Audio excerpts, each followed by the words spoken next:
Crypto கரன்சியை legalise பண்ணி ஒரு அறிவிப்பு கொடுத்திருக்காங்க ஜஸ்ட் ஒரு 5 days பேக். இதனுடைய இதை நம்ம புரிஞ்சுக்கணுங்க தன்மையை. இன்னைக்கு ஒரு பிட்காயின் இஸ் 91 lakh ரூபாய், 91 லட்சம் ரூபாய் ஒரு பிட்காயின்.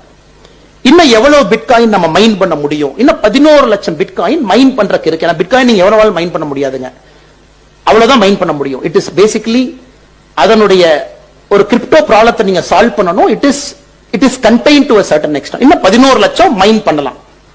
அந்த 11 லட்சம் பிட்காயினுடைய மைன் பண்ணக்கூடிய பிட்காயினுடைய சந்தை மதிப்பு இன்னைக்கு 10 லட்சம் கோடி.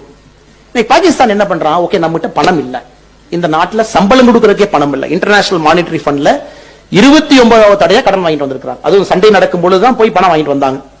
இன்னைக்கு பாகிஸ்தான் என்ன பண்றான்? எப்படி நாம பணம் சம்பாதிக்கிறது?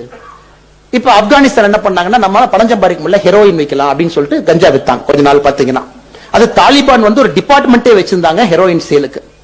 சோ அப்பனா இதுல வர்ற பணத்தை வச்சு நாட்டை நடத்தலாம். இன்னைக்கு பாகிஸ்தான் பாத்தீங்கன்னா அதுக்குள்ள என்டர் ஆயிட்டாங்க. அந்த கிரிப்டோ சீஃப் பிலால் பின் சாதிக் சாஹிப்னு ஒருத்தர் வந்து பேட்டி கொடுக்கறாங்க. இன்னைக்கு ரஷ்யா கஜாகிஸ்தானுக்கு அப்புறம் 3வது அபிஷியல் நாடா பாகிஸ்தான் வந்து பிட்காயின் மைனிங்கை லீகலைஸ் பண்ணிருக்காங்க. அவர் என்ன சொல்றாருன்னா, நாங்க 2 lakh பிட்காயினை மைன் பண்ண போறோம். அப்ப நம்ம மிச்சம் இருக்கக்கூடிய 11 லட்சம் பிட்காயின்ல 2 லட்சம் பாகிஸ்தான் மைன் பண்ண போறாங்க. அந்த 2 lakh பிட்காயினை மைன் பண்றதுக்கு 2000 மெகாவாட் கரண்ட் வேணும். Bitcoin is electricity expend, current வேணும். கரண்ட் இருந்தா தான் நீங்க மைன் பண்ண முடியும், கம்ப்யூட்டர் ஓடணும். இன்னைக்கு 2 லட்சம் பிட்காயின் மல்டிப்ளைட் பை 91 lakhs போடும்.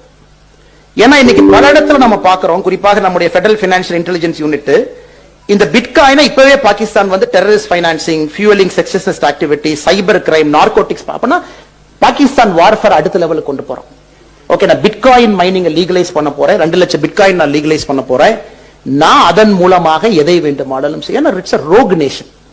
சோ நம்ம கெப்பாசிட்டி அடுத்தடுத்த ஸ்டெப் நம்ம போயிட்டே இருக்கணும். ஆபரேஷன் சிந்தூர் முடிஞ்சது, நம்ம எல்லாம் பெட்டி படுக்கை எடுத்து வச்சுட்டு கிளம்பிடலாம், ஆர்மிக்கு நன்றி சொல்லிட்டு எல்லாம் அவங்கவுங்க பேஸுக்கு போயிட்டு டாடா காட்டிட்டு போயிடலாம். நோ, இன்னைக்கு we have to go one step up. Okay, அவன் இந்த லெவலுக்கு போறான், நாம என்ன பண்ணலாம்?